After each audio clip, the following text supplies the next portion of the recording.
And I'm going live now. Okay. I hope everyone can hear me fine. Okay, I was fighting with the setup just a moment ago. Still, it's not good. But yeah, welcome to another stream. So this is now part 6. That's insane. So I've been doing this for 1.5 months now, basically. And look how far I got. Okay, so this is the status from the last stream, where I completed the body retopology. We merged, I merged all of the objects back together and transferred the original volumes, which I now need to clean up. So if you've seen the previous stream, I did a little trick with the Multires modifier to keep all the original volumes intact. So now this retopology still very closely resembles the original sculpt in many ways. So this saved me a lot of time. But there's also still quite a bit of differences, which I want to fix. And there's some topology problems. Okay, perfect. Then I'm just going to dive straight in. I, for once, enabled the screencast keys from the beginning, and now a bit of time for music. Perfect. Just turning it a bit down for myself. Okay, nice. Also, if you have any questions in the chat, you can tag Blender Studio, and then I can see it more easily. So yeah, I can like select the objects, which I still haven't properly named, and I can also show all of the different collections again. So this is all looking pretty good. There's only a few areas that I've actually marked that I want to change. If I enable annotations, I can see them more easily. So there's like a general note on like that there's too much volume. Once you do the trick where you apply the base for the Multires, you can watch the previous live stream if you want to see what I did there. Basically, I like got all the volume back from the original sculpt automatically, but you can see sometimes that it overshot the mark a little bit, so I need to fix that manually, sadly. Then there's like other things. It actually messed up the shape of the eyelids a bit, the transferring of the volume, and the same on the lips and probably the inner mouth. So I need to fix that. Same on the bottom of the nose. I just went a bit of like topology issue hunting, and various other areas where the loops got kind of displaced in weird ways. And also if I turn off the subdivision surface modifier, you can see how jagged the topology became over here on the waist. And this looks kind of ugly if it's not subdivided, but if it's subdivided, it actually looks really close to the original shapes. It's really nice how this got done automatically by Blender. But I don't want it to look this ugly on the lowest subdivision, so I need to fix that. I already see one question. Someone tagged Blender Studio. When will the next free character model get released? That's a good question. So we will likely release the character once it's finished, once Snow here is rigged. Like tasks that I still have to do is like a UV unwrapping. Retopology needs to be finished for that first. Texture painting and shading, and then rigging. And then we're going to do some animation tests probably. And then eventually it will get released for free. But the files that I will be sharing until then, like the finished retopology, that's going to be on the Blender Cloud, on the Stylized character workflow tutorial course. So you can check it out there, but that will likely not be for free. So yeah, let's just dive straight in. I would say I can just like select this part over here, and I think I would like to just kind of go into sculpt mode and just smooth over this a little bit. First with the slide relax brush, just so it gets distributed a little bit more evenly. And that's just so we get rid of those creases a little bit. To be honest, I would like them not to be there, just to keep the model a bit more simpler. And then going over it with a smooth brush, but just with a very low strength. Okay, just really carefully going over it with the smooth brush. I like to do this in sculpt mode because essentially just because of the because I can do it with brushes, but you can also do it in edit mode by just selecting the faces and then using the smooth tool, and then it's just a matter of click and dragging. But again, I just really like to do that in sculpt mode. It's just a habit, essentially. Okay, just going over it with a smooth brush. But I'm doing it carefully because it's going to lose volume as a result. Then, over here, the groin part, that's really just a matter of like smoothing over it a bit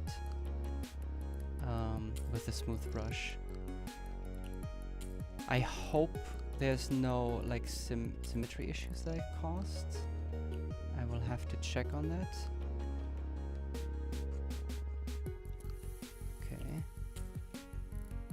But yes, that should basically be it. I can just select the annotation tool and just remove those annotations. I can just tweak some of these vertices a bit more. That's it. I see another question. How I get full Blender tutorial? Well, you can check on the... Well, there's plenty of ways to get tutorials for Blender, but if you want to see tutorials related to this content, you can go to the Blender Cloud. There's a link in the description. There should be.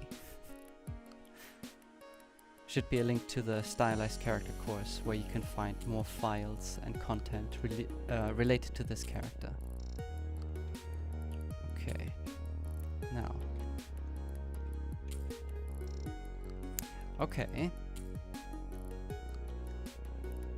Now that should be fine. I'm going to keep the subdivision surface modifier on now, I think. Because also, yeah, because I want to actually see what I'm doing here. Oh, I'm gonna lower the subdivision count a little bit. Here I just want to move these loops a little bit around so that the blue one, the one that I marked here as blue, is actually the one in the center of this crease. And then I can also go into sculpt mode and just with the grab brush move some stuff around because well, I actually don't see it right now, but how much volume is this compared to the original sculpt?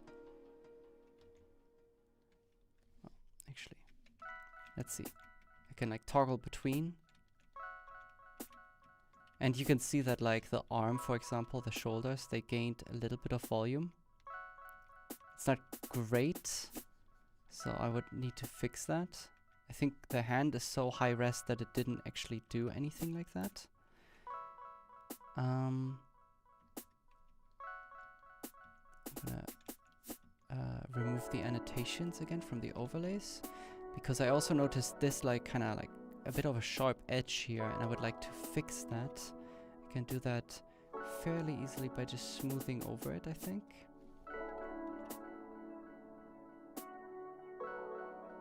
Oh, also I'm gonna disable the solidify modifier. It's still really slow. It's kind of weird.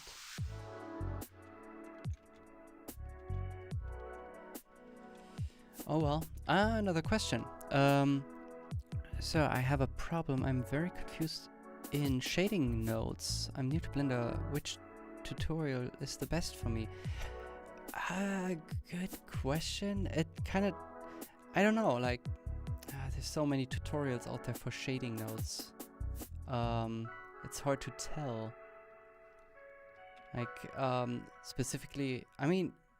If you have a very specific problem, you can maybe ask some people on blenderartists.org in a forum. There's plenty of people who are happy to help out. Other than that, for tutorials, you might just find something on YouTube. Other than that, there's also plenty of courses that are being sold online.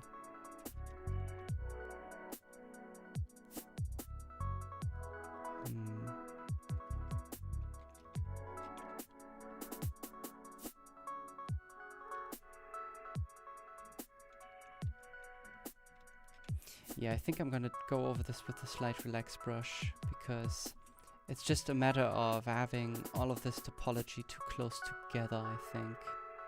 So if I like slide this back, it gets a bit more evenly distributed, which might mess a tiny bit with the volumes when subdivided, but I can fix that. I can subdivide it again. And now it looks, yeah, it looks much better. It at least fixed the problem that I had. Now what else? It's like, I think over here it looks a bit weird. That hard edge. I'm just gonna nudge this a bit closer.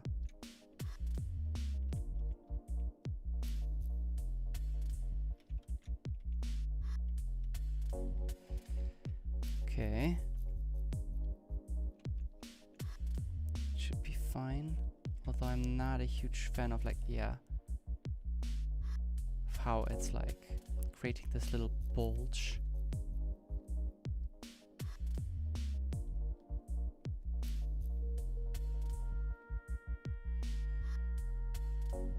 Okay. Let's see, how does that work? A little bit better. Oh yeah, the volume issue is really accentuated over here on the head. You can see how the hair just kind of disappears into it. And I think what I'm gonna do is I will just select the original sculpt of the body and the original and the retopology, and let's see. I can go to the object properties over here and set the object display as textured. That's the default, but I can also say I want this to be a wire object, and I'm going to disable in front. And now the retopology is really just a wireframe on top of the sculpt. So I can go into sculpt mode, and I can see where it's kind of starting to intersect or where it gained volume. Another way to do this, I guess, would be if I leave this as textured. I could go into X-ray shading, but I don't know how visible this is. Like you can see this has a little bit more of a shade of blue and there's green, but it's kind of hard to see. Could like use a custom matte cap, but even then it's really hard to tell. I would have to create like custom materials for this to be really easily done. I'm gonna go for this, where I just set this to wire. And now I can see it in sculpt mode. So now I can use the inflate brush, but I have to be careful about that one. Let's see. Go to sculpt mode here, use the inflate brush, and then I can just deflate those areas a little bit. Save. I'm just gonna disable the mirror modifier. That actually caused quite a bit of lag. And I see another question. Someone marked Blender Studio. How do you change your layout? Well, one thing I did over here is I just kind of, like, if you drag over a corner, you can like split or merge editors. So I just kind of did this, where I like merged this and put the properties editor over here. That way, oh, and I can like right click on the navigation bar over here and say flip to the right. And then I have it over here on the left. That way it doesn't interfere with my camera.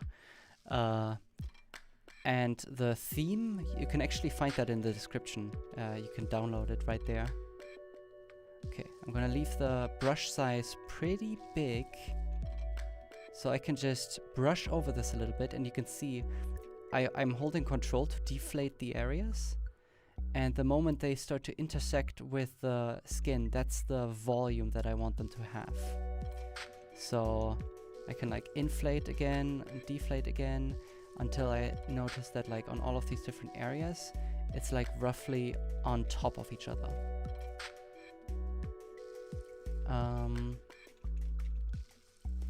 Here on the neck, it lost a bit of volume. That's interesting. But then the face, for example, on the chin, I can like deflate this a bit and inflate it again over here. This is just a lot of little bit of detail. This won't take too long. I hope the head didn't gain too much volume. I think it did. Sprinkling a bit of volume back in. That's it. I think the ear is pretty fine. It gained a little bit of volume. So I can like take a bit away. The tragus gained quite a bit of volume here. Okay, and then the nose gained a lot of volume, so I'm gonna deflate a lot. And then inflate it back over here. I hope I didn't make a mistake here just now by keeping the mirror modifier off. Yeah, I kinda did a mistake there.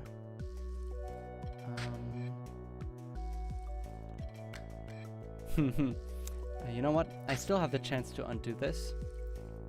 I can just bring up the entire undo history and just... Oh, increase volume. You can't hear me? Crank the volume up. Oh boy. Okay, let's see. There we go. Maybe you can hear me better now. Is this better? Let me know if it's better. Let's see. Oh boy. Okay.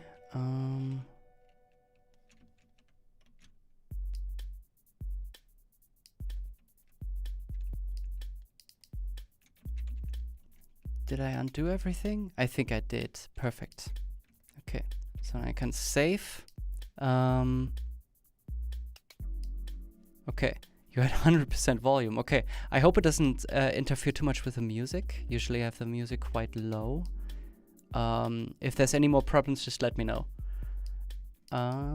So what I'm going to do now to make this a bit easier, so that the center of the symmetry axis doesn't get messed up, I'm going to apply the mirror modifier.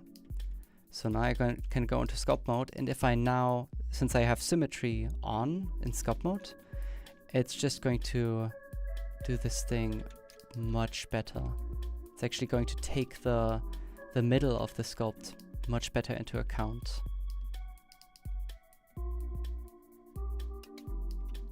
we go. I'm gonna deflate the lips as well. Chin. Like that.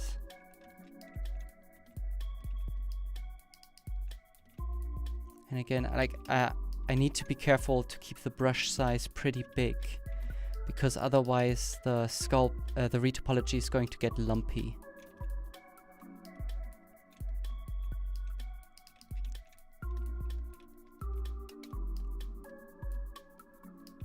There we go.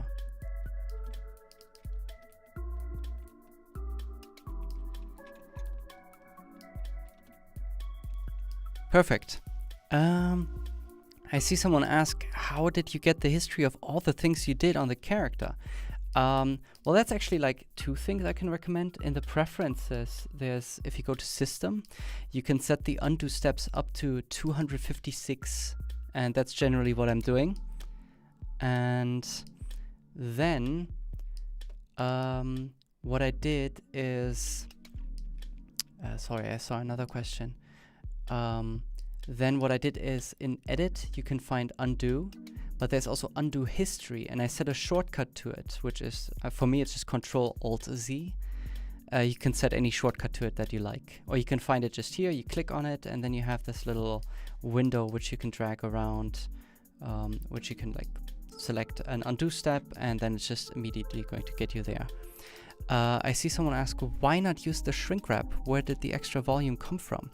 I did a thing in the previous live stream where I, with the Multires modifier, did a trick to get the volume back from the sculpt immediately.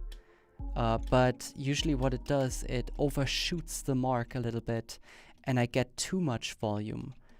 And so I essentially already did the shrink wrapping and that worked really well, but I need to just edit this a little bit more to get rid of that little bit of excess volume that I created. If I shrink wrap it back to the sculpt, I'm just going to lose too much volume everywhere, and I don't want that.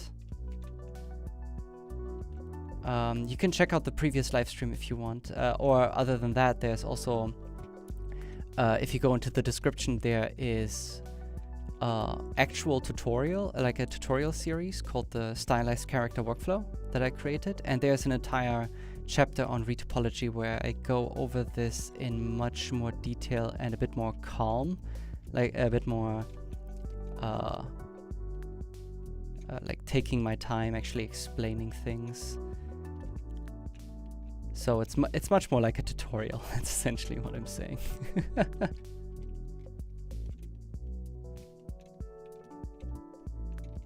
we go. Just deflating, deflating. Like that. I think this is good. I can quickly check again, like, okay, here's the retopology. I can again set the visibility to in front and textured, and even enable, no, it's fine for now. Now if I switch between the two, okay, first off, I also need to increase the subdivisions again. So this is how it would be rendered with 2 subdivisions. And it's pretty close. There's of course some things that are a bit lacking, like some hard edges that are not as hard, and some things that I like actually more, like the forehead is a bit more, the head is a bit more soft at certain points, and the crease over here is a bit more cleaned up around the ears.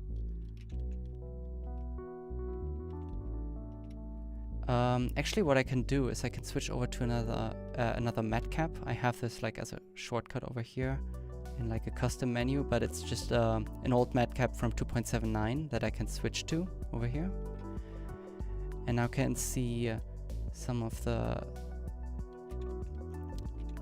surface details a bit more clearly, but I think actually this is a bit overkill. I'm gonna switch back to another one. Let's actually stay on this one. Okay, turn down the subdivisions. Smooth over this a bit more.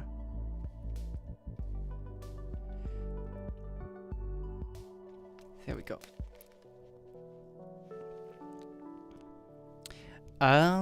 I see another question. Why use the canvas workspace and not the layout or the sculpt workspace? Well, this is kind of my own. I just started to make my own workspaces, which you can pretty easily do. Like if you just start off from a normal workspace, any one of them, you just rename it to my workspace, like that. And then if you just save startup file, that workspace is going to show up in all of your files. So you can just really easily create your own layouts and have them saved. Let's see. I want to like smooth over this as well a little bit more. But this is getting a bit dangerous.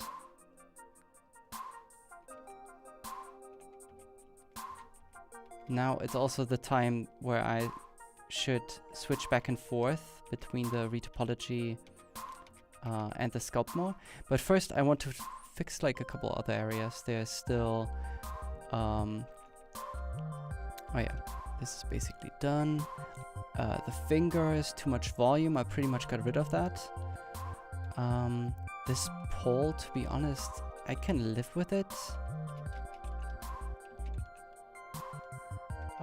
But yeah, it's like, oh man, it's like the area around the eye which really got messed up. This is, yeah, this is a shame. So I think what I'm going to do here is I'm going to actually just with Control X get rid of those. Actually, I hope this is easier to see with the screencast keys. Okay, now I can like move this further in, like that. No, let's see. Like that, okay.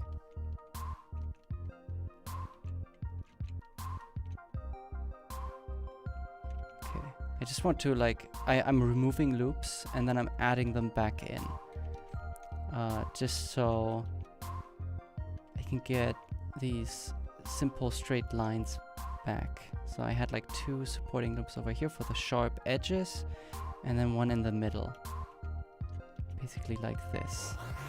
And then once that gets subdivided, it looks much nicer, although maybe a bit sharp.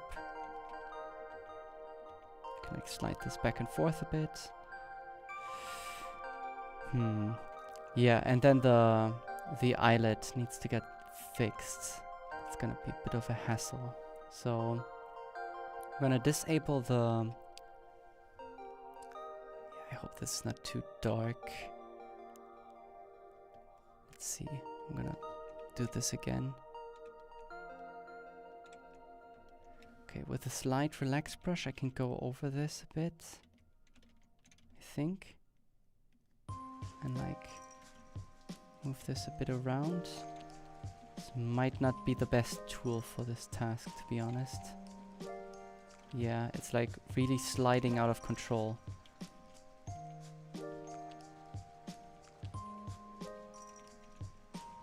Ah, come on. Yeah, and these areas, this all got messed up in the last session. I just need to nudge it around a bit. I don't care too much about the other side right now, the other eye, because I'm just going to symmetrize the model once I'm done. So I can work a bit more destructively right now.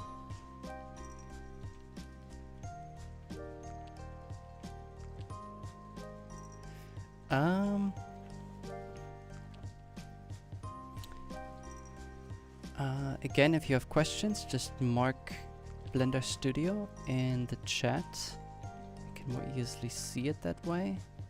But I see another question, what is Retopology for?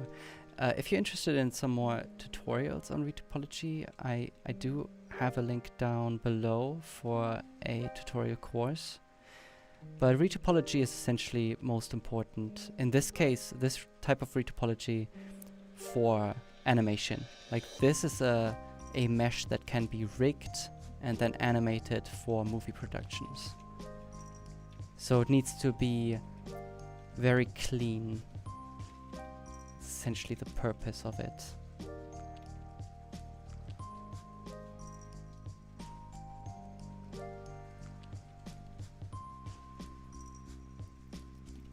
But even what clean means, that's like something that I would need a bit of time to explain. What are the criteria for a clean retopology?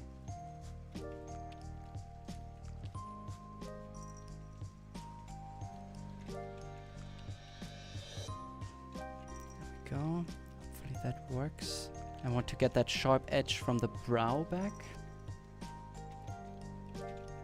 So now if I toggle back and forth, it actually wandered down, but I think that's actually intentional. There's like some differences here, and that is essentially because this is an old sculpt. I wasn't even using this one for the head. For the head I used another mesh, but that mesh was not merged with the body, so sorry about that. Okay, let's see. Can I disable the subdivision surface modifier again? I want to move this loop a bit closer to the center of the nose bridge. Same thing over here, because then that just becomes a bit more of a sharp edge. Like that.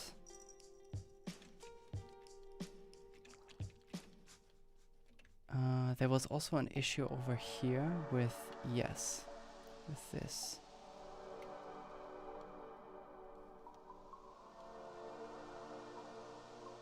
Getting a bit messy.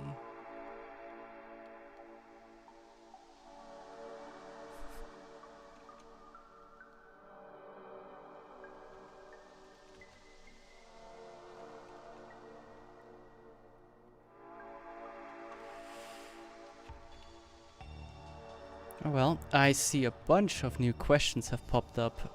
Could you please define what is retopology?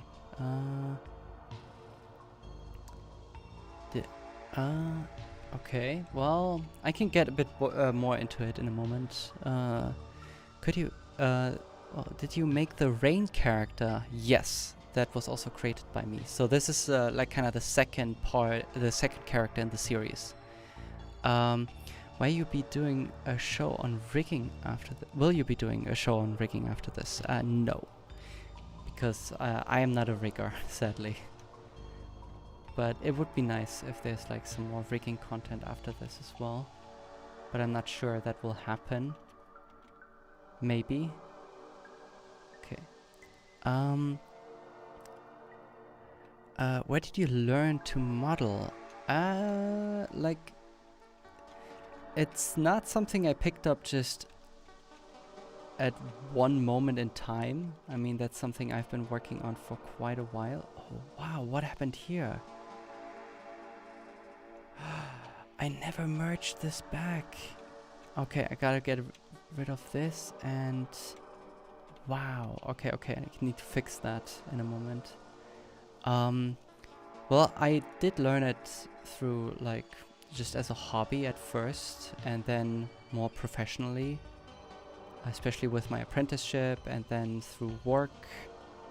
So it's something I got increasingly better at over the years. But it did start just with online tutorials and just making my own stuff in my free time. I would say that's mainly where I learned modeling, you could say that.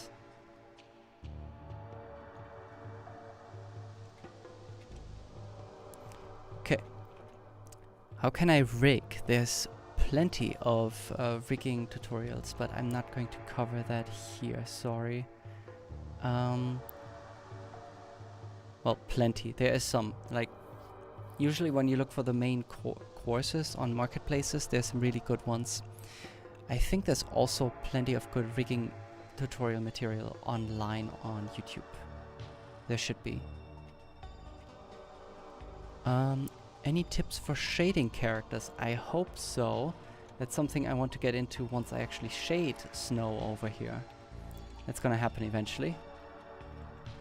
But first the retopology needs to be done and the UVs.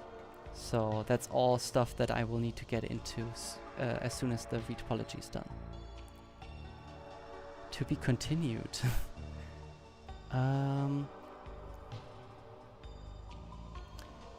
It's being hard to find a retopology tutorial for games. Any recommendations? I'm not sure.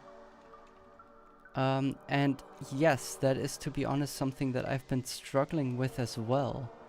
My knowledge on what is a really good retopology for games is a bit lacking at this point, I think.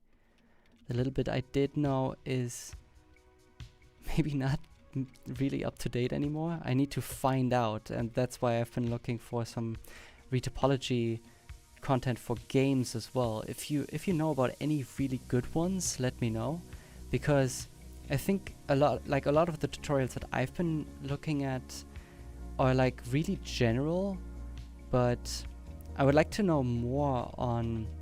It's really hard to find something that is more production focused, not just production focused for like, here's the main character and it has like an insane poly count and you can pretty much do anything with it, but what if you're actually limited? What if it's like you're making a retopology for games that is for like a background character or like just crowds? If it's supposed to be more optimized, that's the meat of retopology for games, making something optimized. I've been a bit struggling with getting that, finding that somewhere. Let's see.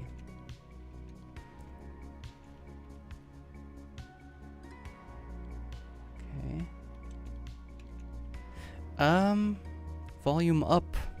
Still. Wow, okay, is it that low? Man, okay, I need to find out how to... Let's see. Can I just increase the gain? I hope this will actually work. Okay, I hope you can hear me better now. Okay. Now it's okay. Okay, perfect. Then I'll just leave it at this level now. Why... another question. Why is it at all important? Retopology for games, you mean? For games, it's incredibly important because it is really all about having an optimized mesh that you can rig, but also something that works in real time in the viewport, in the game. So it's something you really need to work on to get the game running. So you're oftentimes working with a much lower poly count and also a much different type of topology. The biggest difference that I usually noticed is that it's if you're working for on a retopology for games, it's going to be triangulated in the end. Yeah, there's like various different reasons for that, which I will not get into right now, probably. Let's see. Okay. Another question. Why I always get stuck while sculpting lips and teeth. Would you mind giving any tips and tricks to sculpt it? Not in this stream. This is mainly for retopology, but I do have some content on that on the Blender Cloud. So if you're interested, you can just head on over there. I wish I would have live streamed it, the sculpting of this character, but that's a while ago.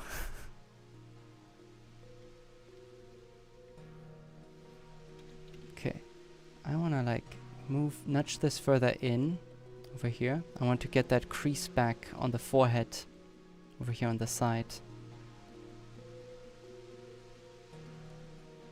Like that.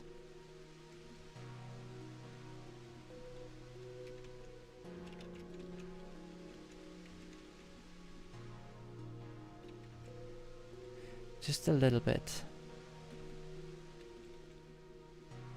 I'm not going to get it as sharp as with the sculpt, but I want to have it at least somewhat close.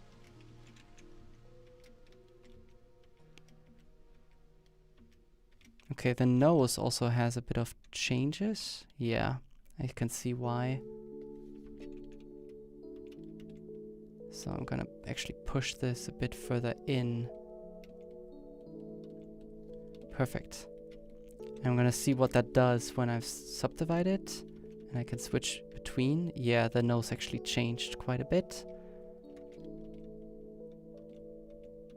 Ah, Jesus. Okay. So I can just change that by nudging some of this.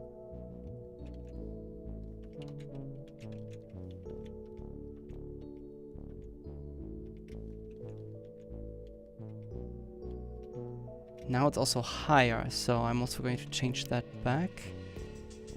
Just push this down. And now I think it's pretty much the same. Yeah, only with minor differences. In some areas the creases are a bit sharper, but I think that's fine.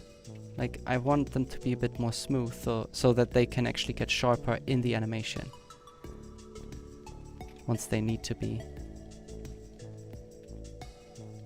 I think that's fine with the head. I'm pretty happy with it. I'm gonna check for some other problems. Meanwhile, I can answer some more questions. Is Blender for kids? Because I am. Well, Blender's for everybody. Although, I would recommend anybody to check out tutorials and not just learn it by themselves. It is a pretty complex software, so if you can get some help and advice while learning it, it's just going to be a much more pleasant experience.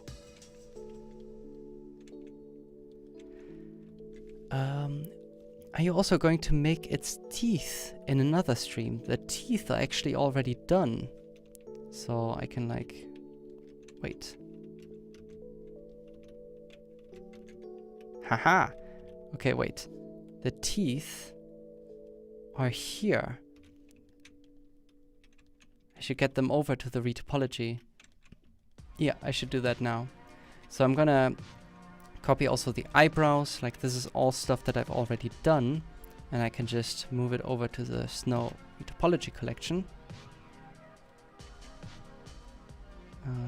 Yes. Perfect. And the teeth and the tongue right here. This is pretty much reused from the rain model, but adjusted.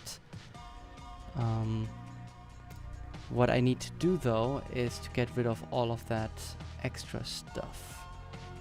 Delete all the vertex groups. Like really just, yeah, just purge it from all of the unnecessary stuff.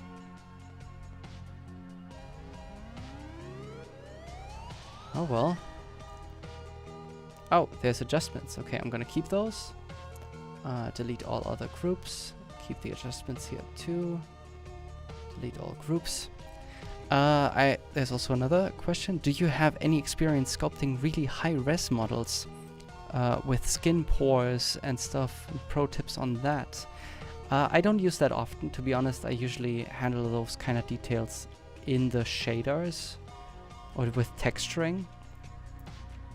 One of the reasons is because baking those details in Blender is a bit difficult. But also it's just, I always found it to be a chore in general. So it's not something I like to do a lot. But you can just also pretty easily texture it on top, I would say. Okay, let's see. I actually want to, again, put these two into local view together, because I see that if I have this as wire again, I think it actually still has more volume than the original. And I know why. I've been using the wrong head model as a reference. God damn it. So now if I go in here, wait, this is all also pretty much the same.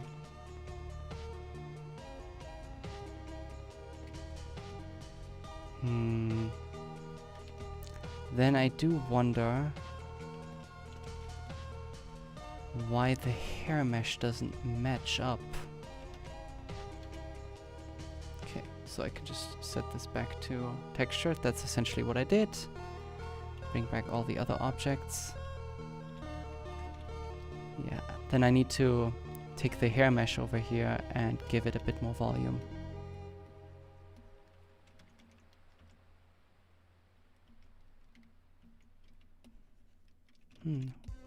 Why doesn't it work?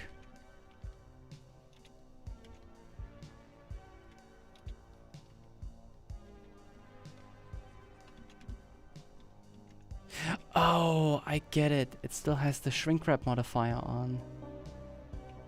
Okay, I'm gonna apply the mirror modifier and the shrink wrap. Get rid of the solidify modifier. I don't need that anymore. And now I can like, yeah, now I can inflate it. So it fits the head proportions a bit more out. I can like symmetrize this again.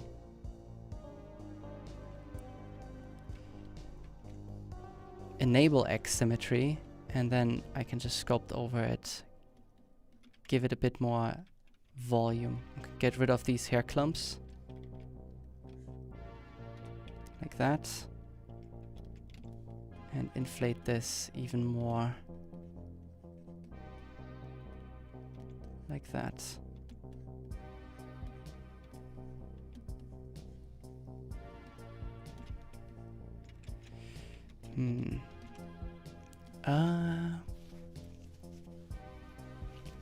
I see some more questions. Not sure if someone suggested it already, but CG Cookie has a wonderful retopology lesson for a game-ready robot character.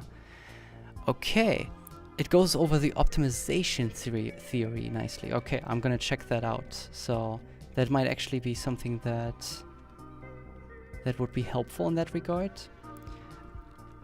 I think a robot might actually be also a great example, because hard surface retopology for games has some pretty important tricks in there, where you need to set up some sharp edges for normal map baking, which is quite tricky, and it's something important to learn, that different game engines don't use the same sort of normal directions.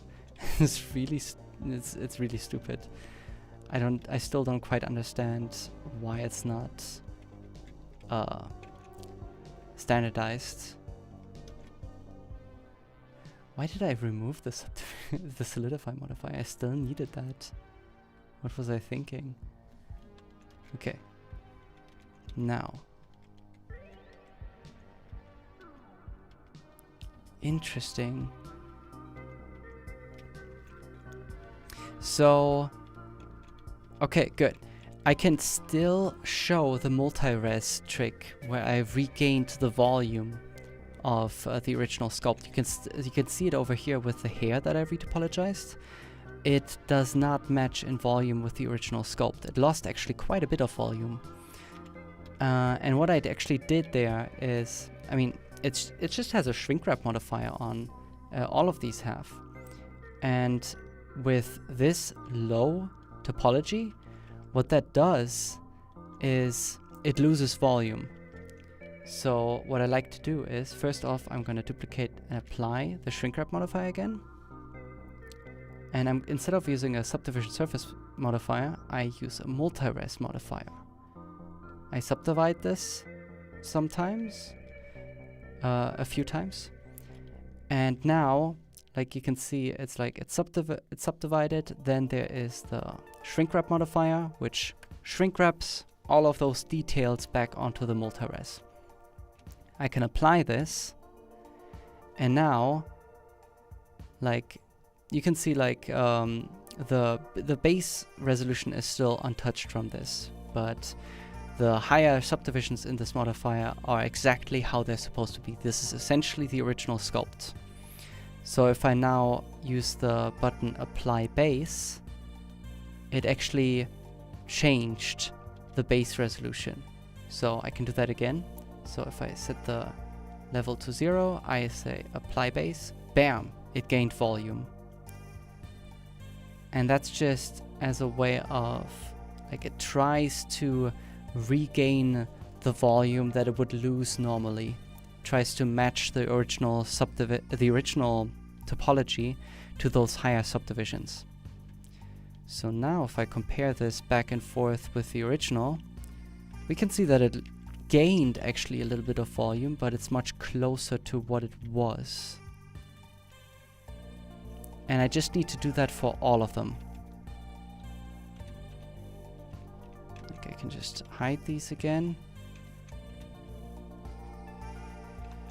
And I would like to change this a little bit so that like this lowest loop over here definitely goes into the head.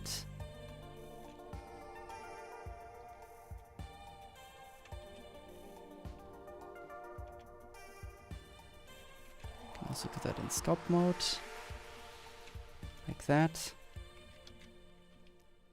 I'm also going to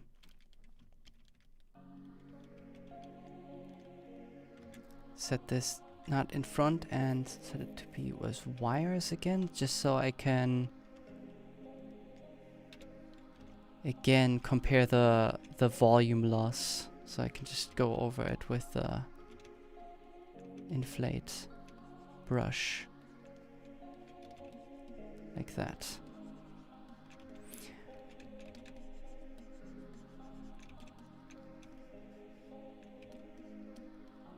Just a bit.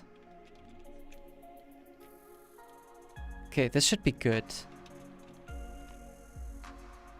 It's just a lot of, by the way, it's just a lot of shortcuts that I've set up here. It's just, I'm toggling the same things over here in the side. I hope you can follow this to an extent. I'm not quite just Like, it's not quite a tutorial what I'm doing here.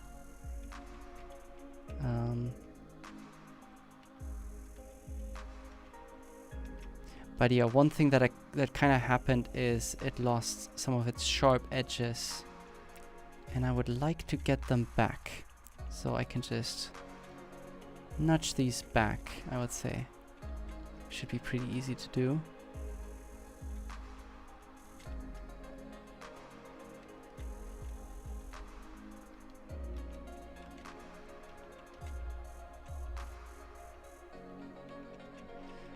Like that. And now it should have the sharp edges back. Nice. Okay. Compares pretty fine with the original. And now I just kind of need to do that for the other ones. I see some other questions.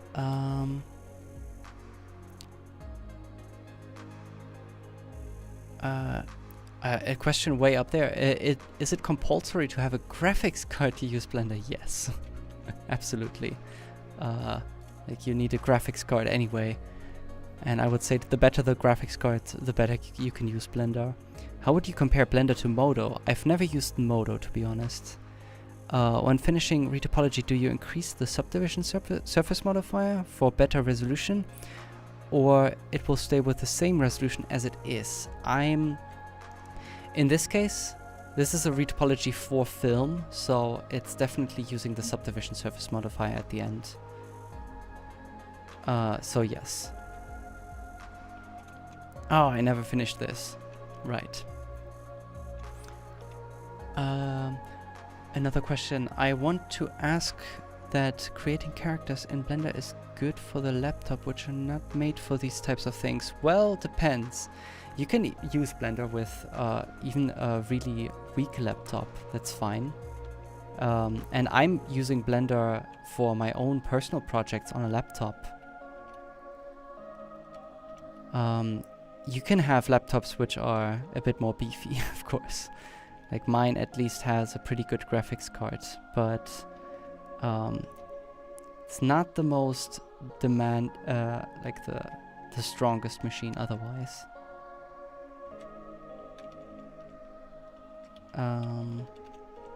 But I know people who are using Blender on a laptop. There's nothing against that.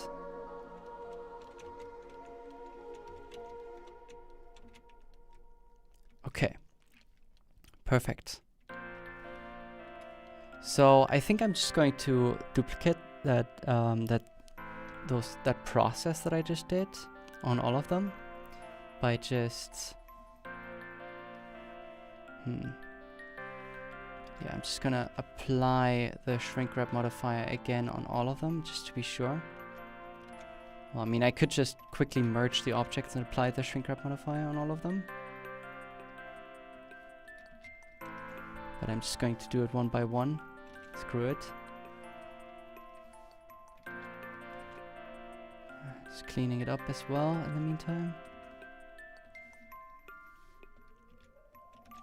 And I think that's it. Okay, now I can just hide this one.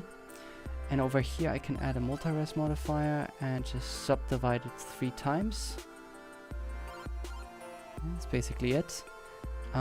Then I can select all of these guys. This one, this one, this one. This one last. And with Control L I can say copy modifiers. And that doesn't work because it's using different targets, of course. Okay, multires. Subdivide. Well, what I can do is I can select all of the other ones. This one last, and on this one say copy to selected.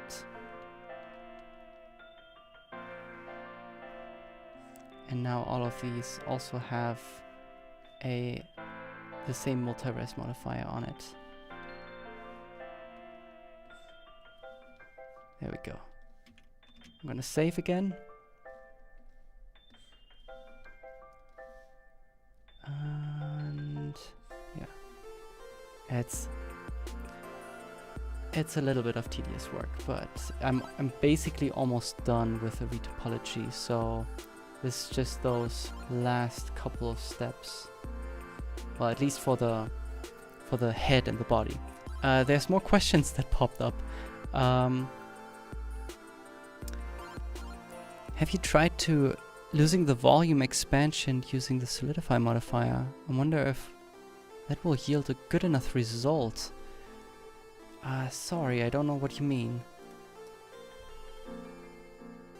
Losing the volume expansion using the solidify modifier? I don't know.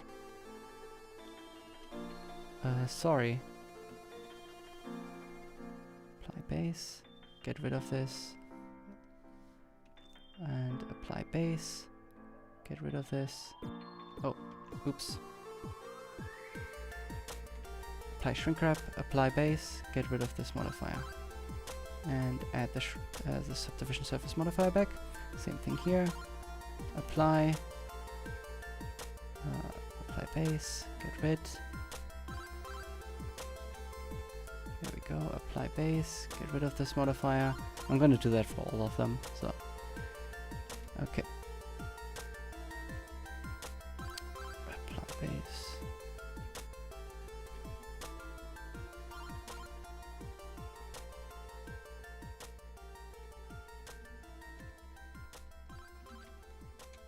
Can I just hover over it? So, yes. I love that the modifiers have shortcuts now. It's so nice. So I can just hover over it and press X. Perfect. Apply. Apply base. X. Apply shrink wrap. Apply base. X. And enable subdivision surface modifier again. And same thing here. Bam. X. Okay, now all of these are done. Nice. Now I just need to fix the volume.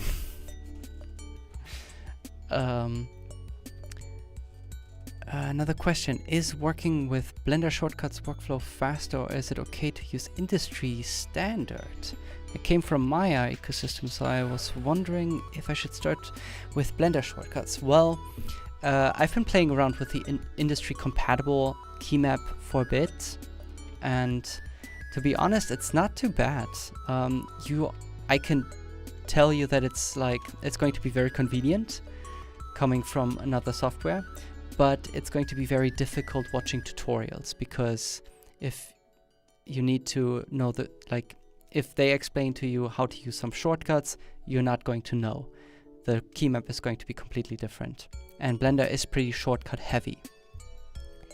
But the industry compatible keymap is relying on menus anyway, so I don't think it's too much of a loss.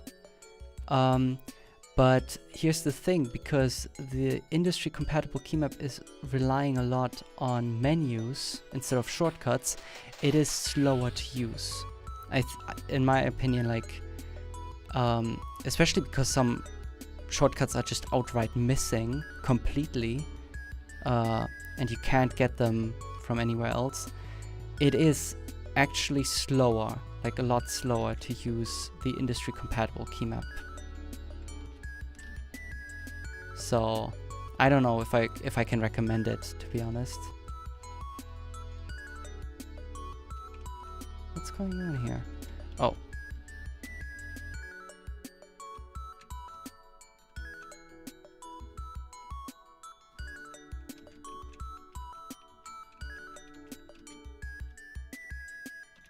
There we go.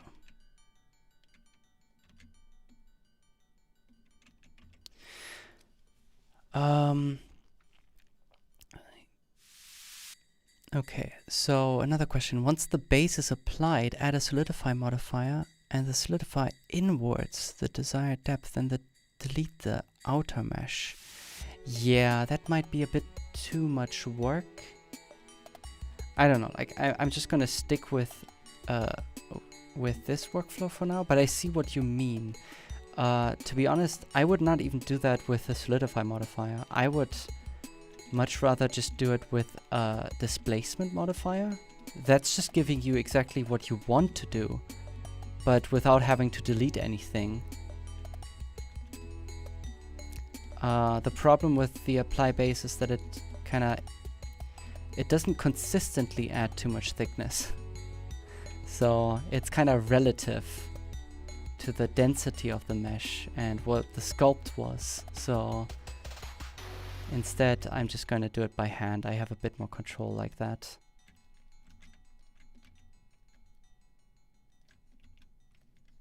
Like that.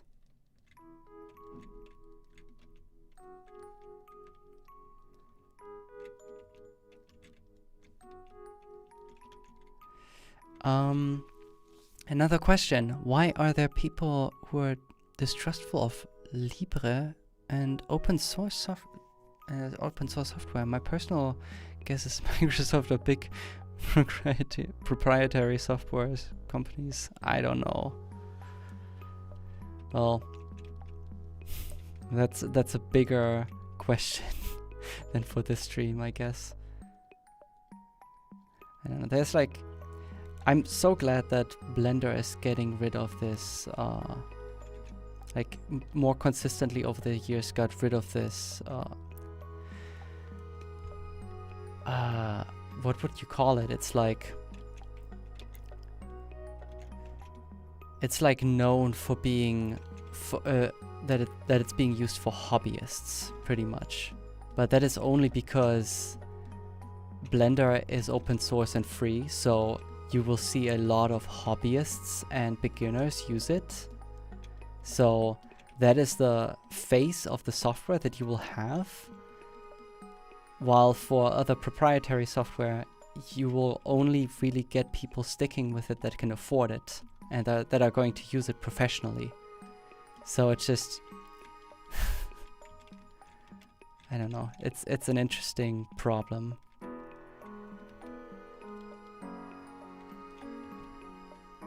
So now that Blender is more being adopted into the industry, it's losing this fame, like this infamy for being just for hobbyists. I mean, the truth is Blender was always used by professionals. And it was always ready to be used by professionals. What Blender 2.8 really did, that release, is to really expose it, like improve the UI a bit, like that it's a bit more user-friendly, but all the functionality was already there. I would say in 2.8, it just got a bit easier to use, just on a surface level, but it didn't suddenly become what it was. It, like, everything was already there.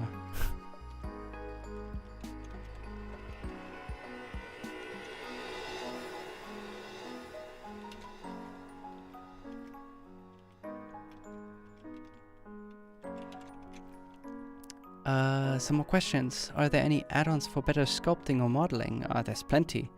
You can just go to the Blender market and have a look at all of the different sculpting and modeling add-ons. There's so many.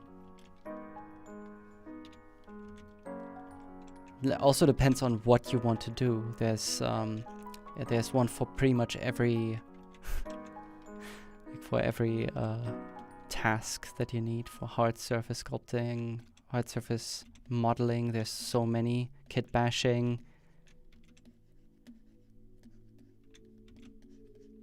I think there's also plenty of forum threads on Blender artists and so on that actually recommend really good add-ons depending on your task.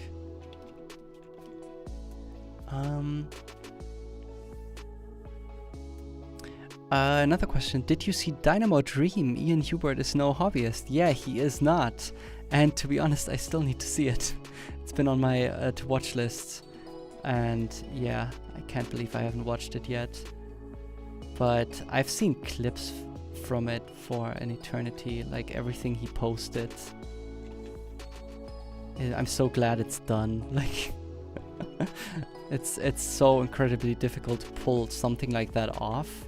And yeah, it's just amazing.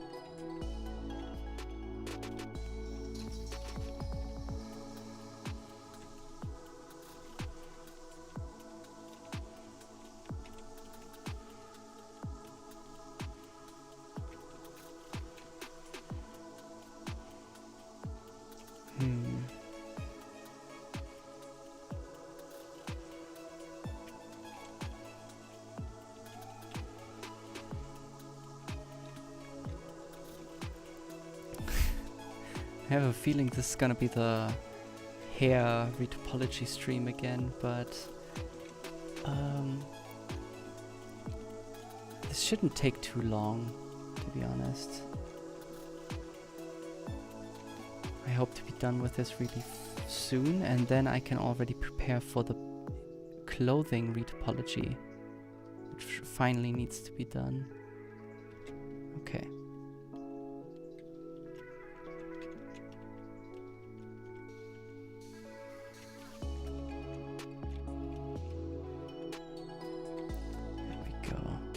Shoving a couple loops over here to the side to make them a bit more sharp.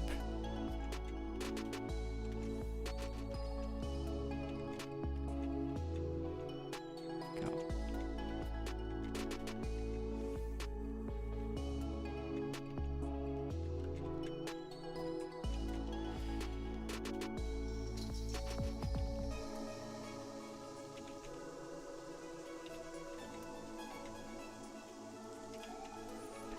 Some more questions. Kind of like how you took time, but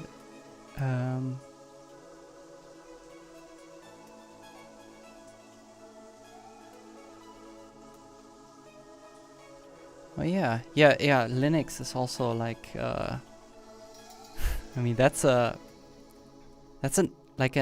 actual alternative to using Windows and Mac, but I would say it's also really interesting that Linux has kind of its own audience. Like you could use some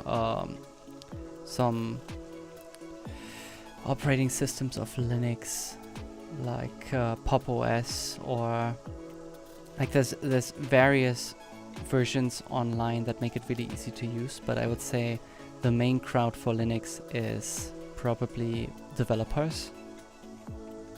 People who are actually like really into code and know how to use the operating system.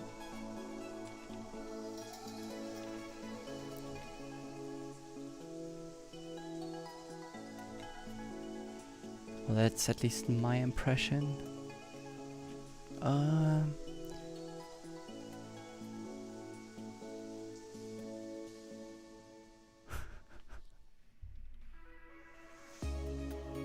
Another question, do you know if there's an option that when the viewport visibility of multiple objects is disabled to enable them at once?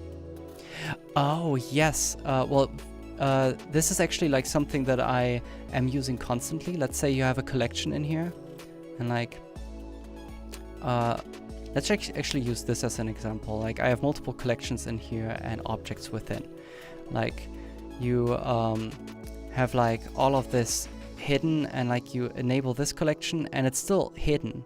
Like it's set to be visible, but it's hidden because you need to select the one above. Or like you have all of this hidden, you like make sure that all of this is enabled, but then there's still objects within that are like hidden, so it just becomes a lot of like clicking around. I never just click on the eye icon. I never do that. What I always do is, if I want everything inside a collection to be hidden or shown, I hold Shift and it just also toggles everything inside. Everything. And you can also hold Control and click on the eye icon and it will isolate it. So only whatever is inside is going to be shown, but it also automatically toggles upwards.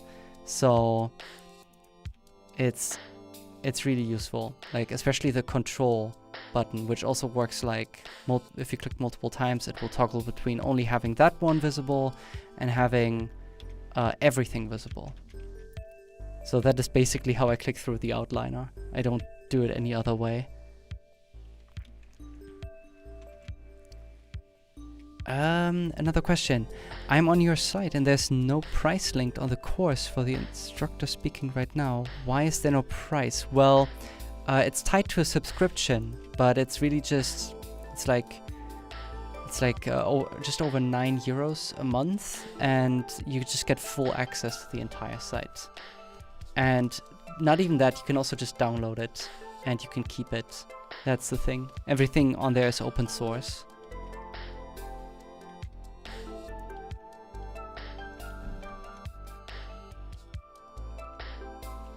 Another question, which CC license will these characters and rigs be under when they're released to the public? CC BY. Basically the most open license of Creative Commons, I think. Okay,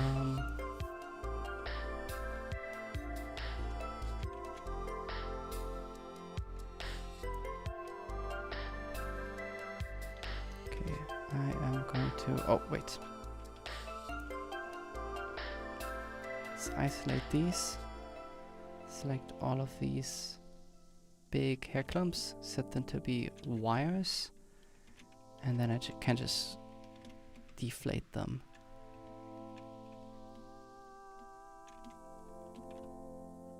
Yeah. Same thing over on these. Can I actually switch to them? That would be nice. Oh, right. My shortcut actually got changed. Let's see, actually. Not add-ons, keymap. I need to find it. Transfer mode. It's actually a new shortcut that's going to be in the next release, and I love it. So I can just hover to a, like I can point at another object, press Ctrl D, and I can just switch to that object into sculpt mode. But it's not working with wireframe objects. Okay, that's to be expected.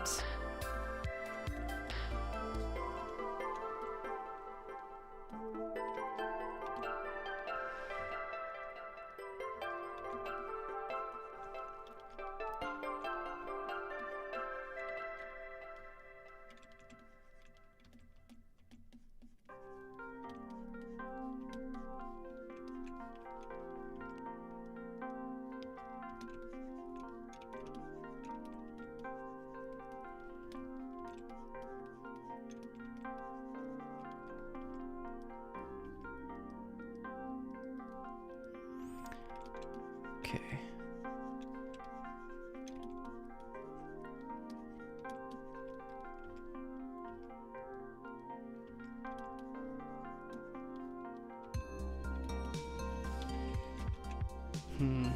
Okay. Now I can just set these back to be textured. And I just want to get some of those hard edges back, which might be a bit difficult, to be honest. Yeah, I don't think I can do that. I didn't add enough topology for that. Not for all of them.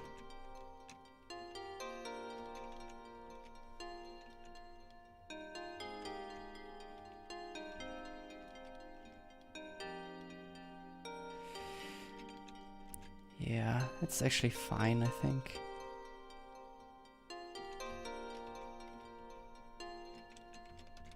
Okay, okay. I pretty much have this done. The head retopology. I intentionally left a bit of a gap between the lips because I don't want the geometry to overlap in edit mode. Right now, oh, it actually does overlap. So yeah, I would like these to actually, let's see, I would like these to be separated. So if I like select these, I can just rotate them so that they have a bit of distance. They can still be really close together, but they shouldn't overlap. I mean, that's just something that I like. I don't know if that's like that super necessary, but it's something that I learned after talking with riggers a few years back. That this is quite annoying to work with. Although, maybe I should update my knowledge on that. Like, maybe this is just a really weird standard that I'm holding myself up to. And it's actually fine now. That would be good to know. Okay. I can actually like push this one a bit more in.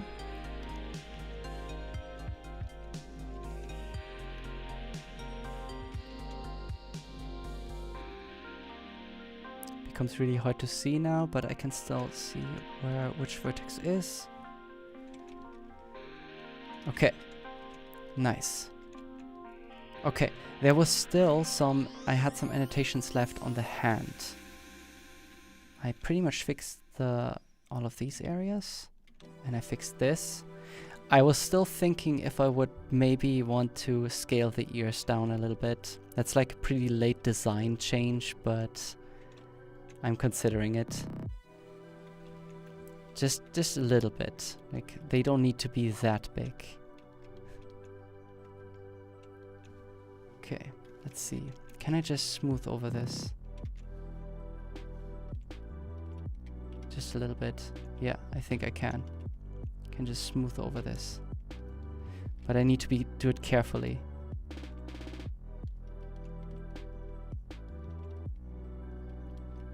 Really carefully. I'm gonna check the chat in a moment for some more questions. But I just for a moment want to focus on this.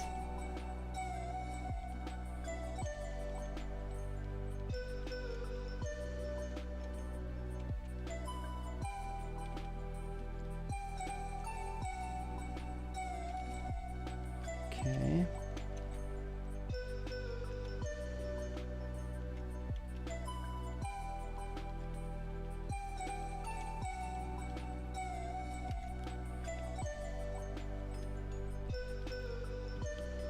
Right, there was this thing. I would like to have this one a bit closer.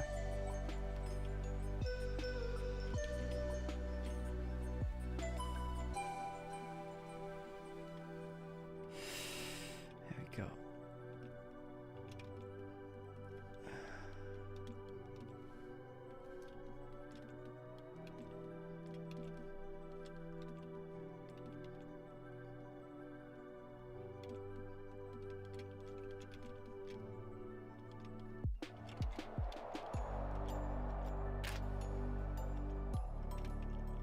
Yeah, exactly.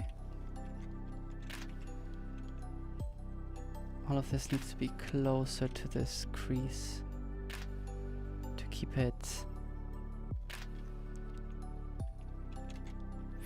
Okay, so there were some more questions.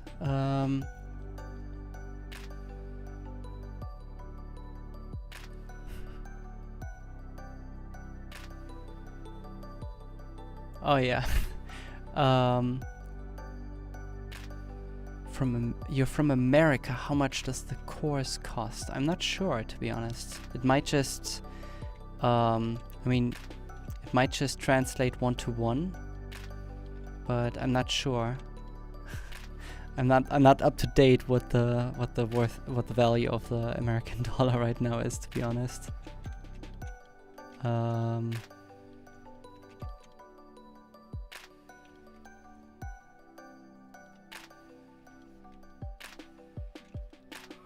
Okay, I need to also still tweak the fingernails. So this is pretty interesting. So I can like push this out, push these in to get this shape. Well, I'm actually going to enable the on cage option for the modifier because I want to see exactly what what my effect is by nudging these around like this. Yeah, and then I can highlight the fingernail a bit more. But I also want to toggle this because over here I need to actually see what the lowest resolution looks like, so I can be sure I'm doing the right thing here. Now I can like push these out like that, and there's a fingernail. Same thing pretty much over here.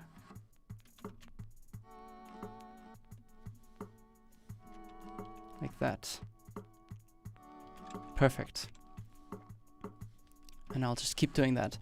Another question. My question is that I'm a beginner and I want to learn Blender, so it's useful to see only the All Blender Fundamentals video we can see other tutorials. To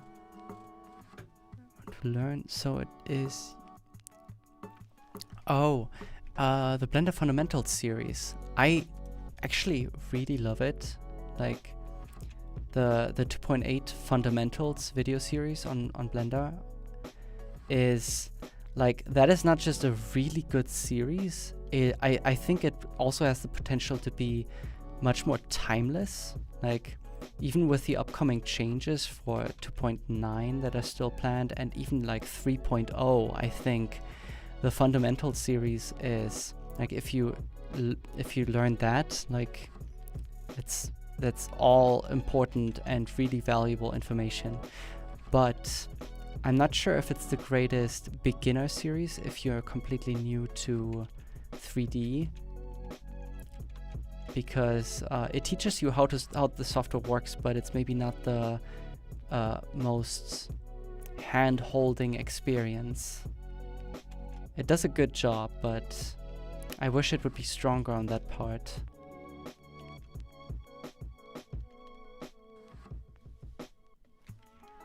So I can definitely recommend to watch more tutorials than just the Fundamental series, if that's what the question was. I think it was. But the Fundamental series has some amazing information there. Like, I hope other tutorials get close to that.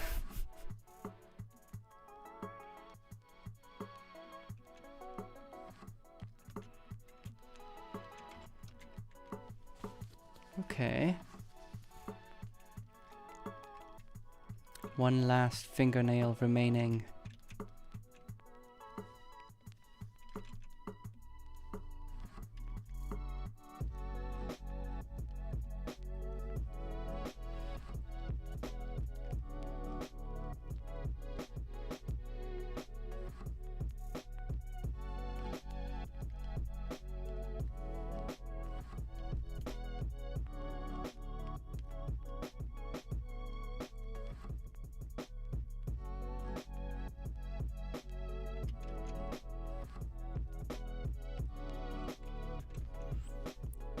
Go.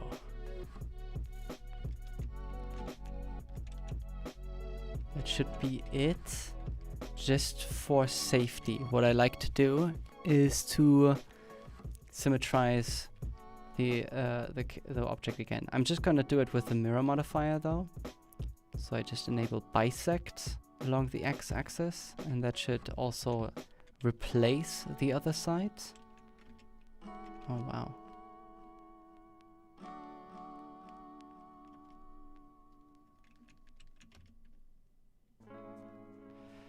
Yeah, this doesn't really matter that much anyway. Okay.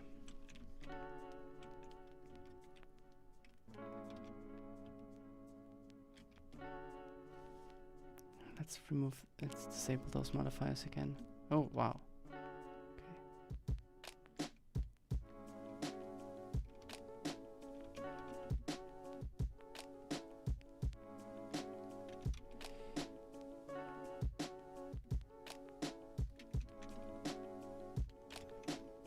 Go. Okay, let's now apply the mirror modifier.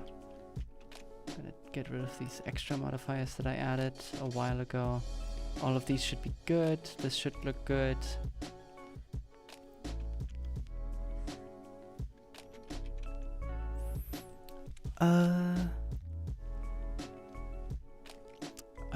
Some more questions. Did you make the spring model? Yes, I did. So I also worked on the Spring Open Movie and worked on the characters and environment assets and some set work and some other stuff. Okay, now the eyes are pretty much copied from Rain. This should be all good to go. This is all good. Okay. Now the last thing I want to do before I move on to anything else, I would like to name all of this correctly. Oh, sorry.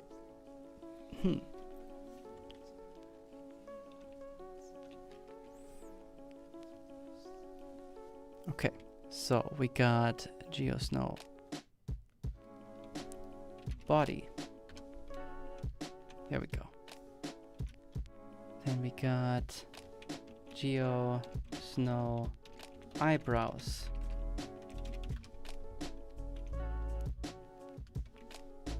GeoSnow hair base. And I can just combine all of these into one object. Come on. And this is GeoSnow hair clumps. Front. No, just clumps. And these, I can also just combine them all into one object. And call these GeoHair bun. Also with a dot, because it's a variation. Or at least not really. Let's actually try to, yeah. I love that you can just use the outliner with the arrow keys pretty reliably. Okay, I can hide the hair.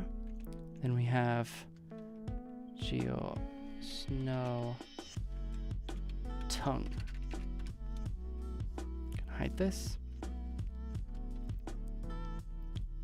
Snow gums upper.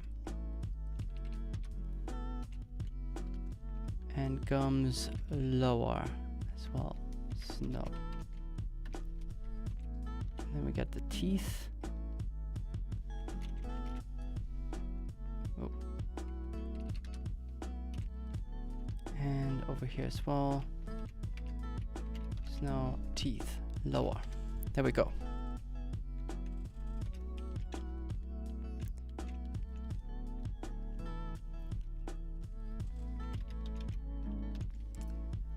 Cornea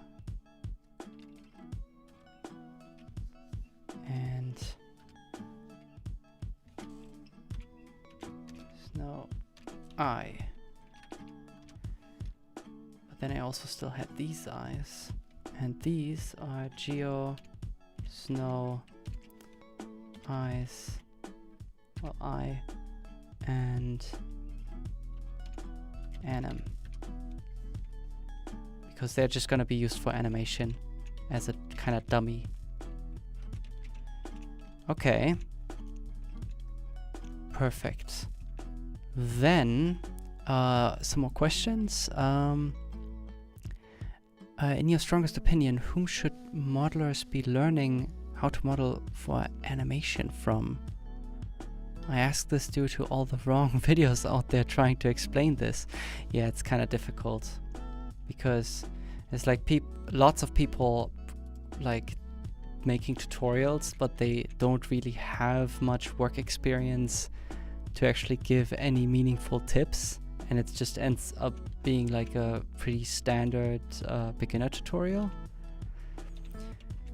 But also there's sometimes the issue that the people who actually do have the work experience, they don't know how to make good tutorials. And I don't know, like I'm also a little bit in that camp.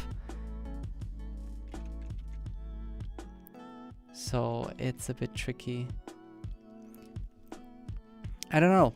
I guess the best way of learning is to actually make get an apprenticeship, or actually work with people, or to spend the money to get a workshop or something like that. A workshop where people can actually just show you exactly how, like, it's just you're learning exactly in person with someone else who knows how to do things. If I would want to learn something from industry professionals, I would probably like to do it that way. Will Snow be rigged live? I don't know. I don't think so. No, I don't think so. Let's see. Wow. Now, okay. Well.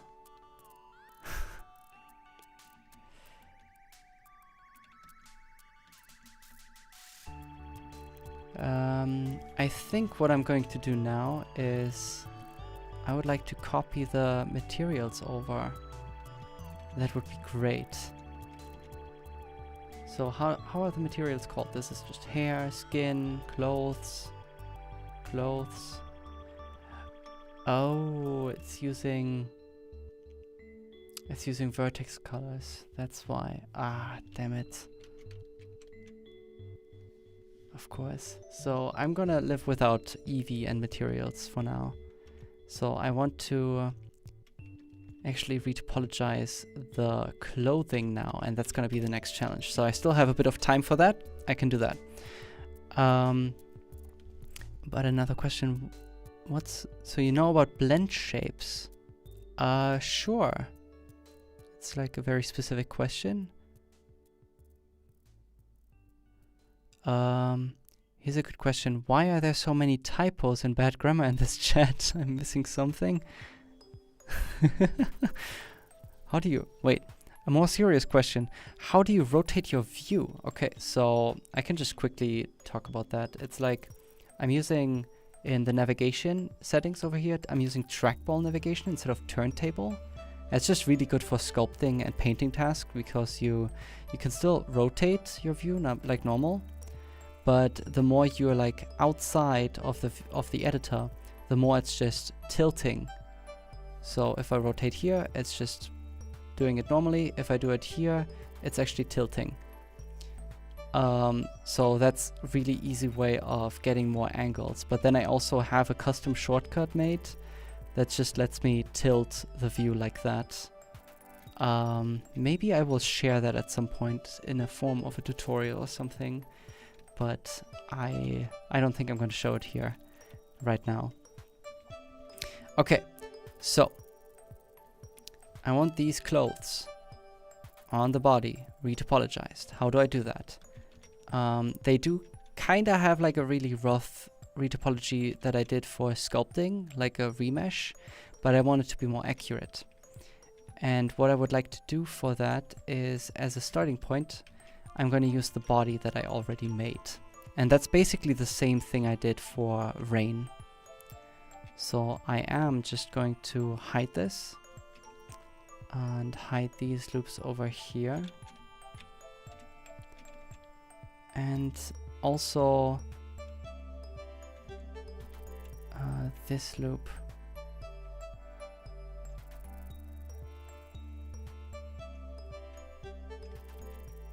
Let's see.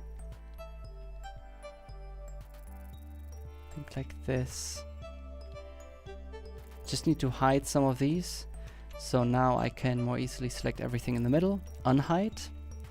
Since everything that I unhide is automatically selected, I just have all of this selected. I Shift D duplicate this entire part of the body, and with P separate selection, and this is going to be my base for the retopology. I can like I can scale this up a little bit more, and then in the modifier tab I can use a shrink wrap modifier with target normal project with the sculpt as a target. I wonder right now why the chest got so much volume. I think I didn't remove this. I'm gonna push it a bit back. There we go.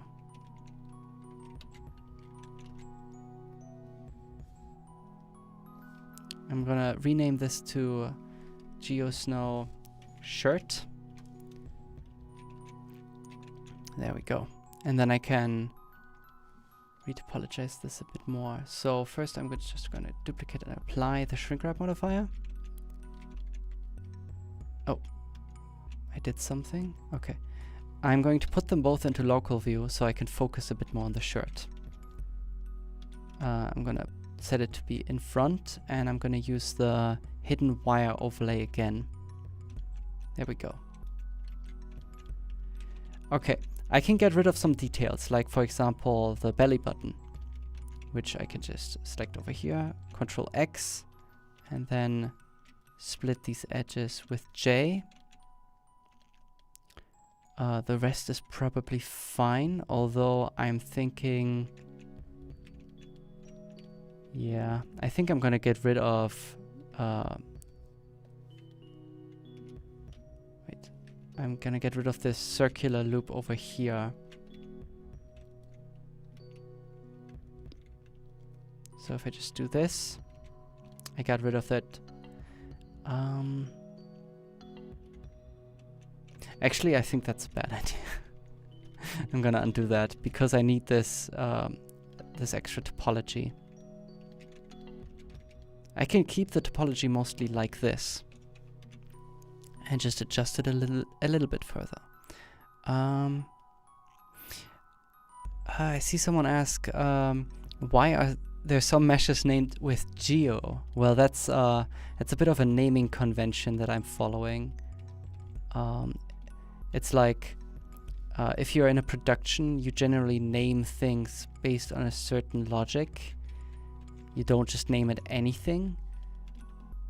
It just makes it easier for like for working in a pipeline, finding things, keeping things organized, also with scripts and stuff like that. So any mesh object, that's geo for geometry. A curve object would, for example, be CRV for curve, and so on. Okay, I am going to get rid of 1/2 and add a mirror modifier.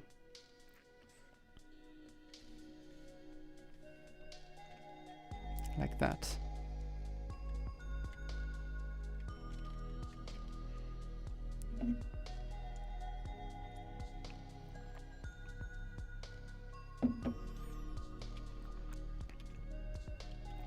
There we go.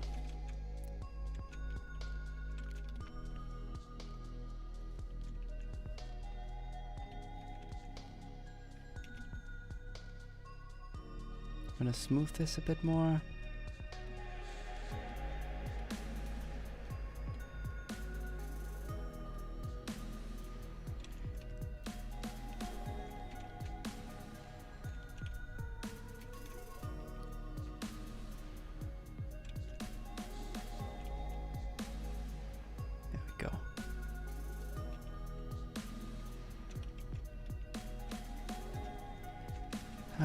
Damn it.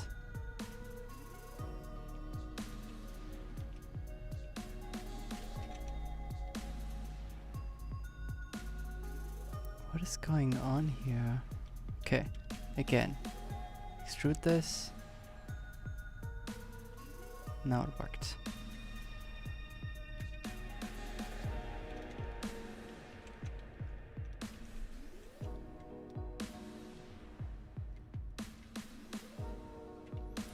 I'm gonna extrude this and scale it down so that now I can like actually move this around a bit more. Maybe. Let's see. I'm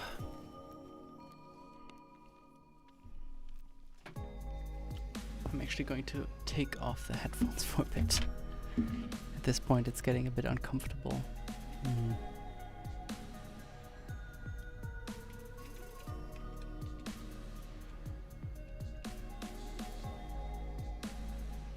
There we go.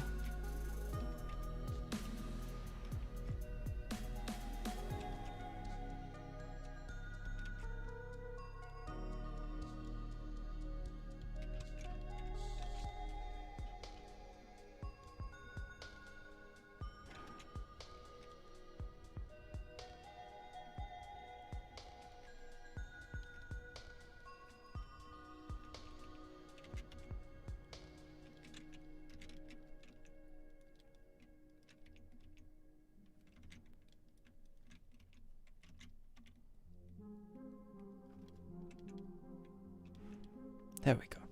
Okay. Oh, I see some more questions. How much knowledge do you need to get to land a job at Blender Studio? Do you need to learn both artistic skills, rigging, animation, rendering, modeling, and scripting?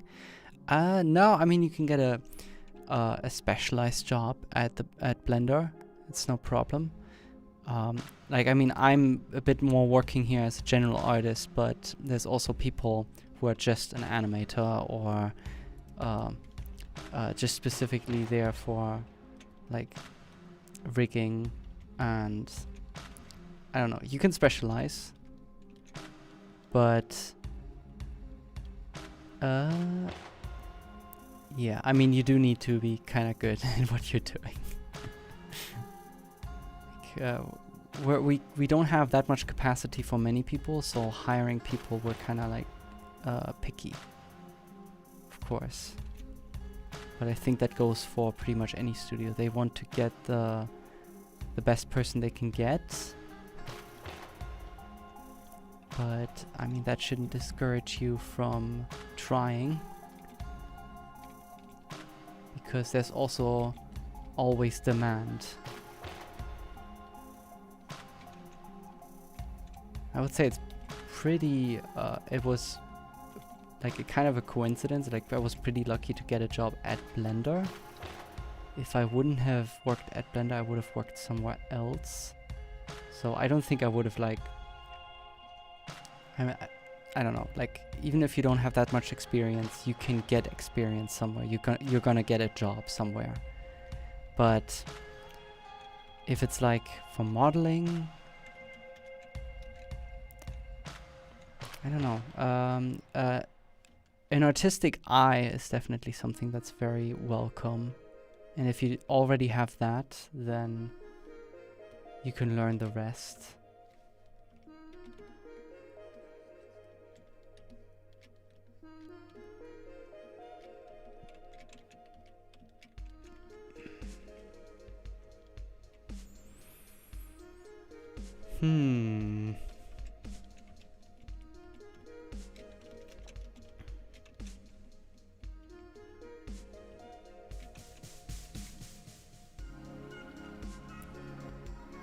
Oh well, let's see. Another question, should I be using a cloth modifier and then apply it to make a more realistic shirt, or should I just model it by hand? Or is there another method I should know about? Well, there's a lot of different methods, to be honest. The way we usually do it at the studio so far, because we don't rely too much on simulation, we just kind of model it by hand. But even then, it helps a lot to actually just sculpt it before, so you actually at least already know the general shapes of it.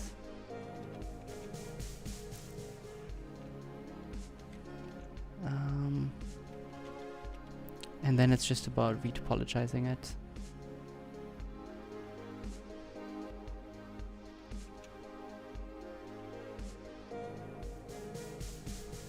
But when it gets to simulation, then it becomes more tricky, definitely. Okay.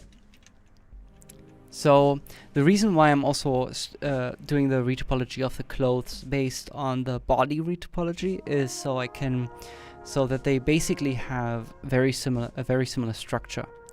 So if the body is being rigged first, the weights and basically the rigging setup can just be carried over to the clothing objects as well, which saves a lot of time. And also they can just in general move a bit more in unison if they have very similar loop structures, a very similar topology. That's essentially what a loop structure is. Okay, so what I'm going to do now is I'm going to apply the mirror modifier, because now I will model in some asymmetry. Like over here. And remove X symmetry like that.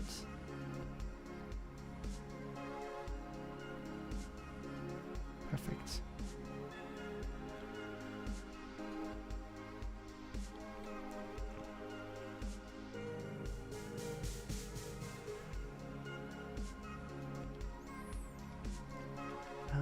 Let's see.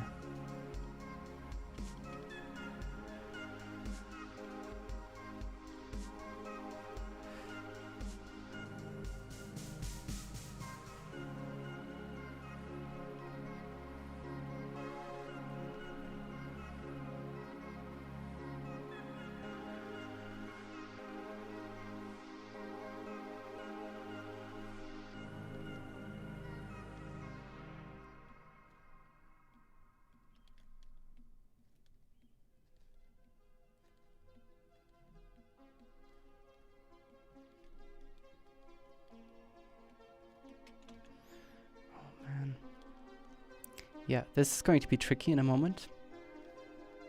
I'm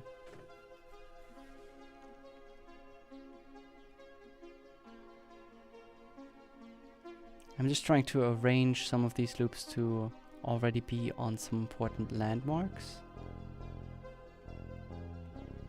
But it's not going to match everywhere. So now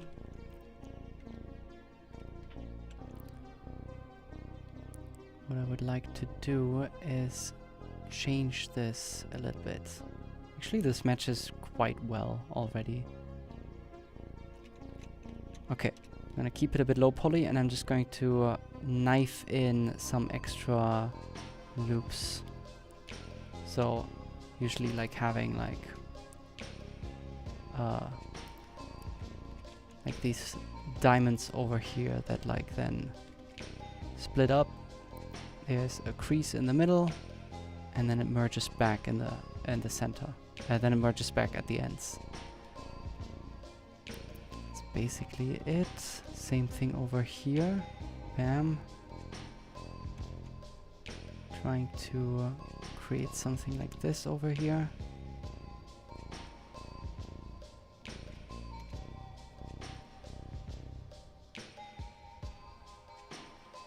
Let's see.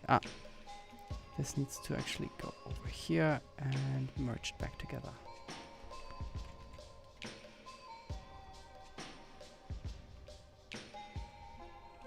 Like that. And then I can add another edge loop over here, and that's going to be in the center.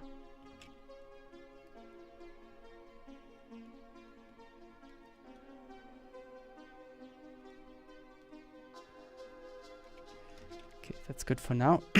And I'm going to continue with that. Okay.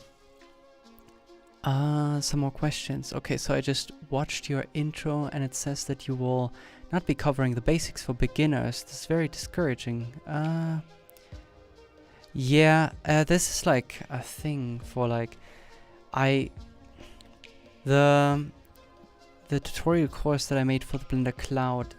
I made it somewhat to be a bit more catered towards like, okay, you want to make something for production. So that is already a pretty high bar to aim at if you're a beginner.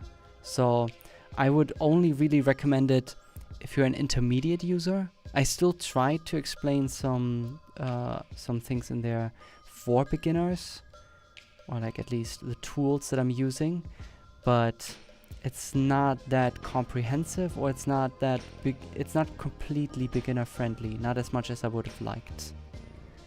So that's a bit of a shame, but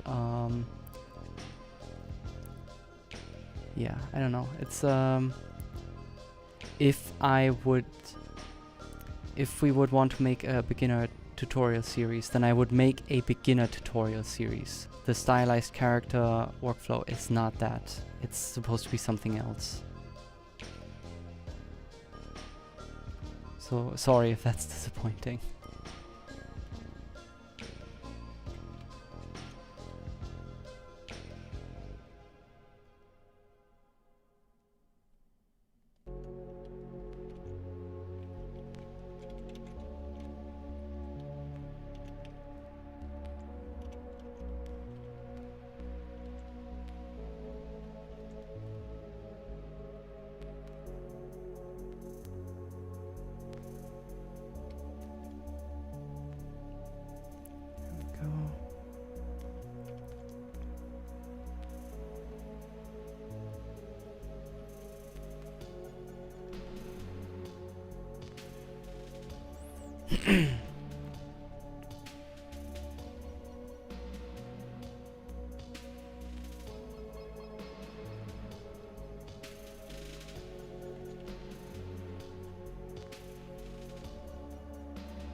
Some of these things I will only really figure out and finish next week.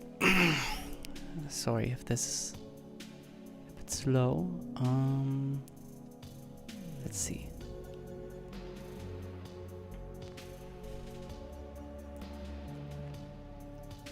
I see another question.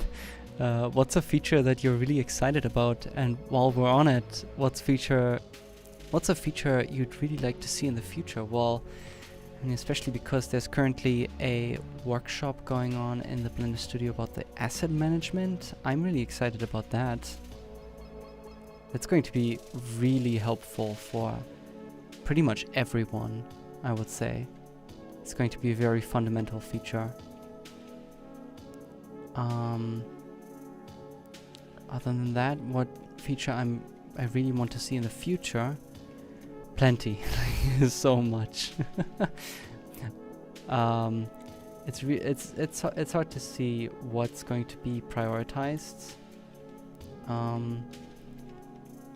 But I don't know. I have a pretty much endless list of small and big features that I would like to see.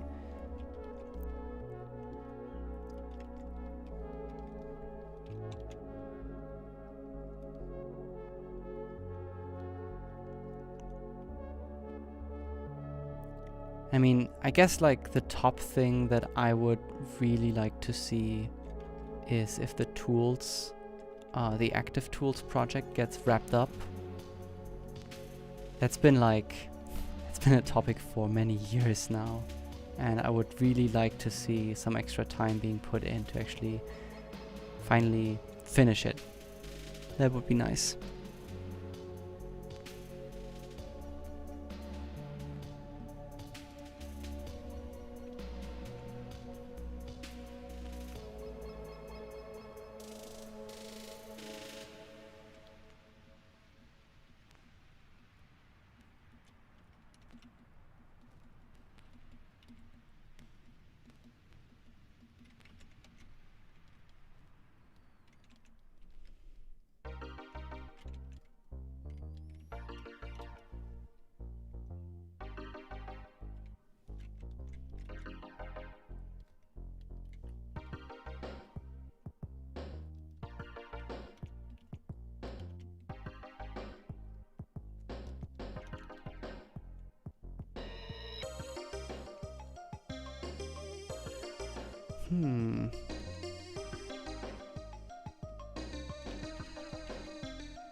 Okay. I see another question.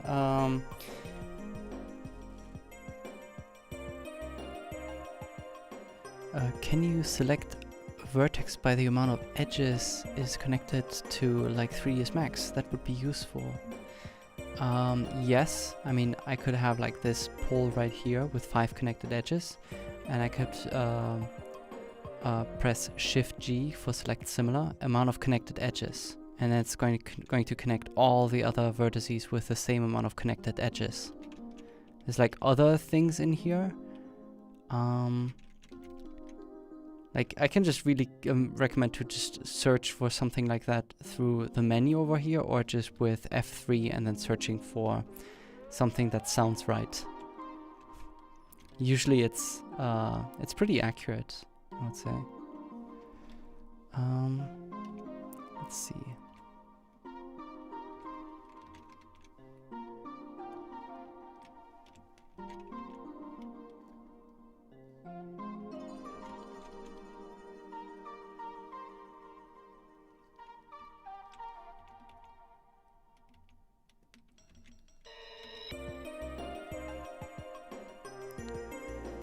There we go.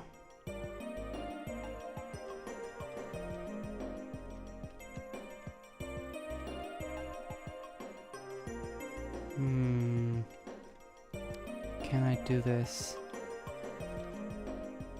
No. This is really bad. Okay. Could like keep it like this.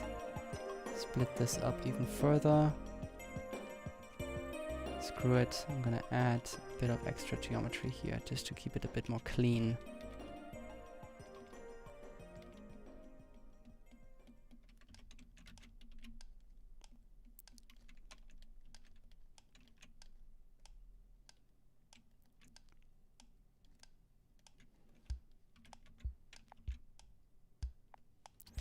Yeah, that's fine.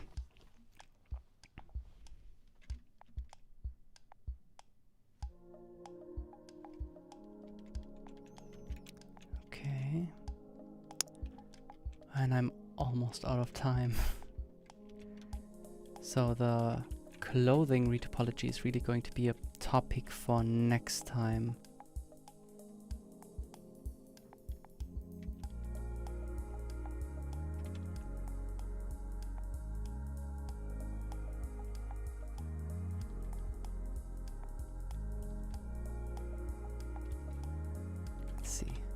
Add another loop over here.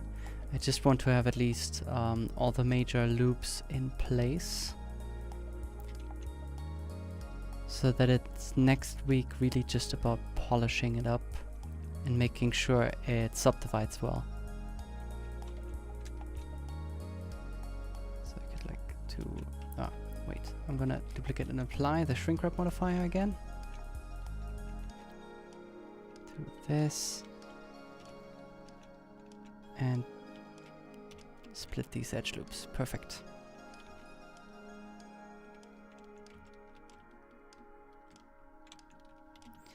Kind of like this. I think these are actually snapping to the wrong side. Now it works. Okay.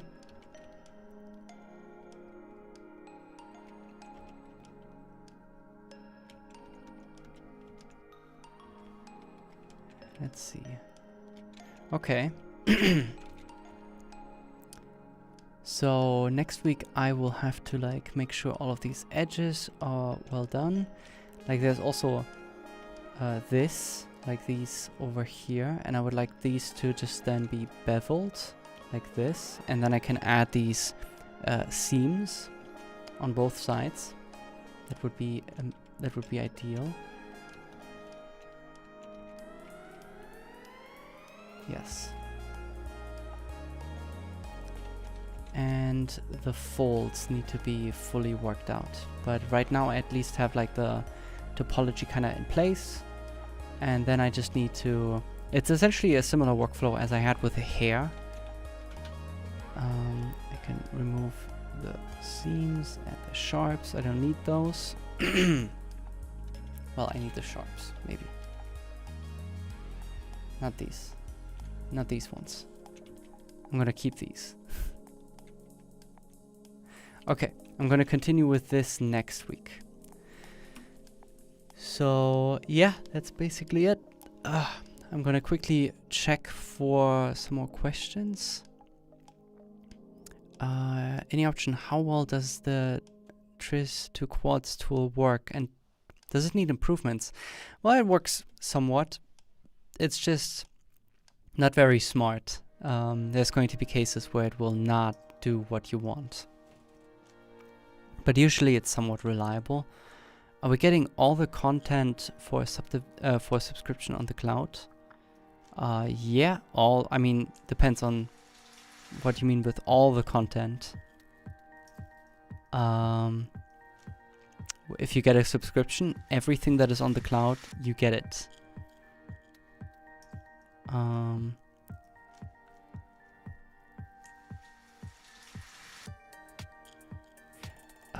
Another question: if someone wants a job and they're